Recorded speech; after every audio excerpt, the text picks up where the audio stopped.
All right, sports fans, how's everybody out there doing? William Martin coming at you one more time here on YouTube with another edition of the 300 Pounds of Sports Knowledge Podcast. Now, after making the AFC Championship game last year, the Buffalo Bills wanted to build off of that this season as they entered the campaign as one of the favorites to win the AFC. But after a 6-3 start this year, Buffalo has lost three out of their last four games, and there's been some heartache that has been attached to those losses. A couple of weeks ago, we saw Indianapolis Colts running back Jonathan Taylor run wild on this Bills defense to the tune of 185 yards on the ground and 32 carries.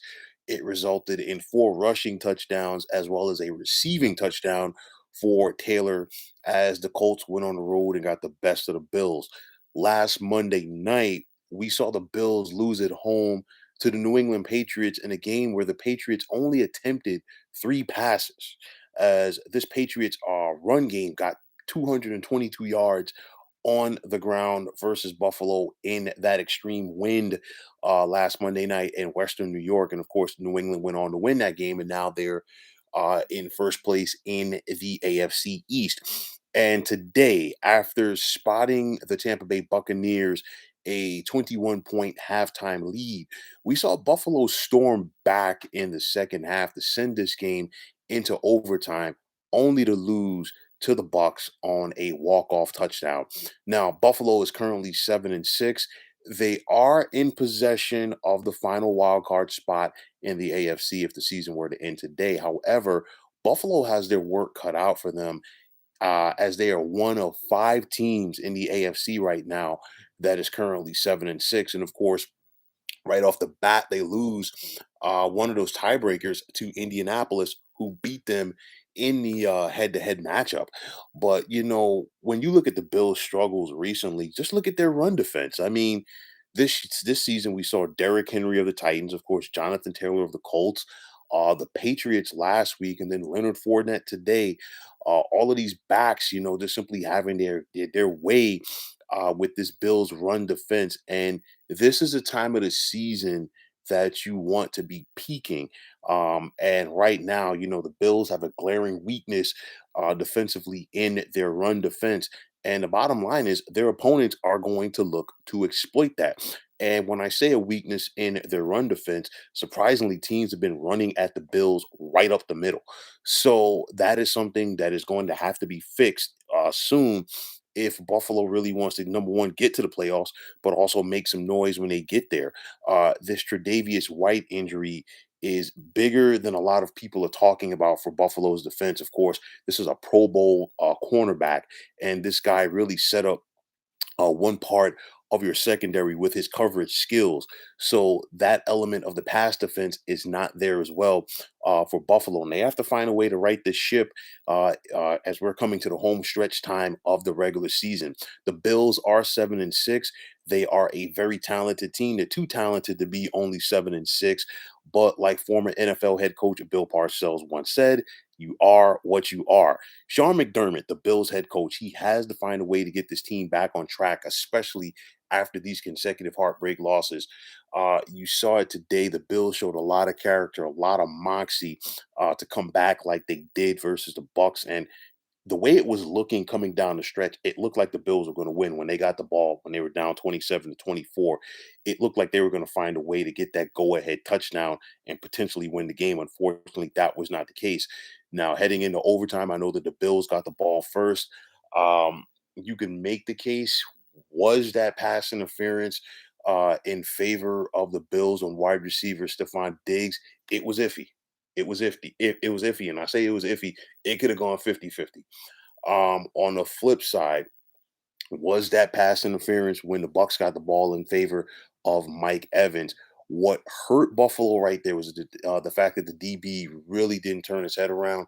It was a veteran move by Mike Evans to try to act like he was going for the ball. And with that said, typically the referees at that point they're going to always favor in the way of the offense and the wide receiver. And then of course on that touchdown pass by Tom Brady. It was just the fact you have a wide receiver a linebacker guarding a wide receiver, that definitely is a huge advantage in favor of the offense.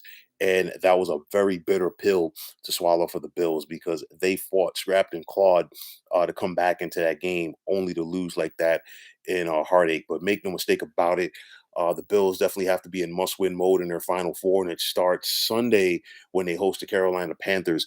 And this is not a game that you can just simply pencil in the Bills to win because you never know what you're going to get from the Panthers this season. After that, on the 26th, Buffalo's going to be at Foxborough to take on New England. That game currently is scheduled for a 1 o'clock start. It would not be surprising to me to see the NFL flex that out to Sunday Night Football. We'll have to wait and see. Um, After that, the Bills host Atlanta in Week 17, and the Falcons, they're in the mix for a postseason spot in the NFC, and you can never write them off. You never know what you're going to get from the Falcons team on a week-to-week basis. And then finally, Buffalo finishes at home with the New York Jets. And again, the Jets definitely, after another losing season on their part, they definitely want to try to find a way to finish the season off on a right note. So again, nothing is etched in stone for the Bills right now. They have their work cut out for them. You look at the fight that it's going to be to get to the postseason. Indy 7-6, the Bills are 7-6, the Browns are 7-6. The Bengals are 7-6. The Broncos are 7-6, and then you have the Steelers that are 6-7-1, or pardon me, 6-6-1, and then you have the Raiders who are 6-7, as well as the Dolphins.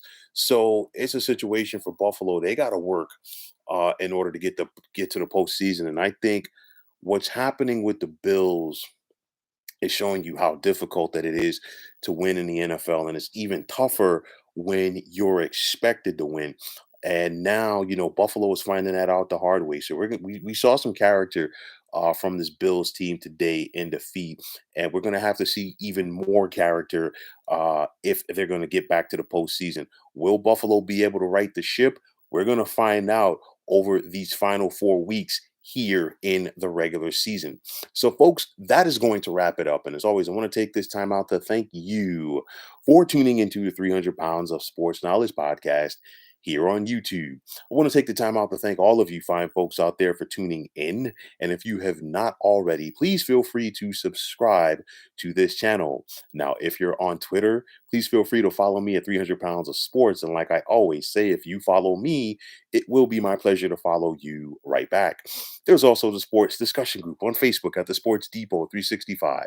You can check it out, drop a line, and be a part of one of the better sports debating sites going on social media. So, once again, fine folks, my name is William Martin, signing off. Say take care and have yourselves a wonderful day.